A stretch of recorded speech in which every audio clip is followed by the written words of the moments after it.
On June 20th, Pastor Rick was in a sermon series called Pray, and he was talking about the Lord's Prayer, specifically the portion that says, "Hallowed be thy name."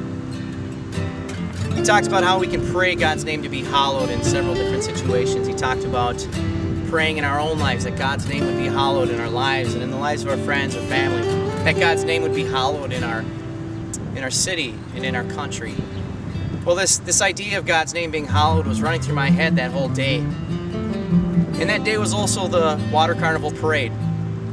And we were in that parade and getting set up, and things were going really great. And right when we were getting in line, getting ready to get in line for the parade, the music stopped on our float. And figured that it was probably the power inverter. We checked it out, reset it, worked fine again, and then the power went out again. We reset the inverter. This happened about 3 or 4 times.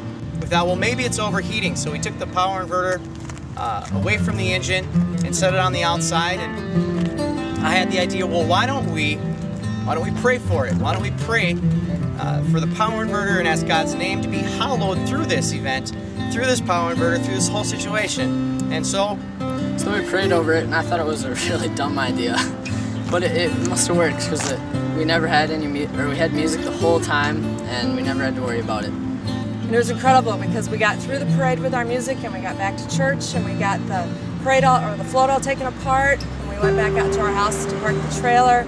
And it wasn't quite where we wanted it, so Brian went to start the Jeep back up, and it wouldn't start because the battery was dead. The music had drained the battery from all of its power. And it was just incredible to see how God had taken care of our float and the music for the parade, and His name was hallowed through the music and through our float at the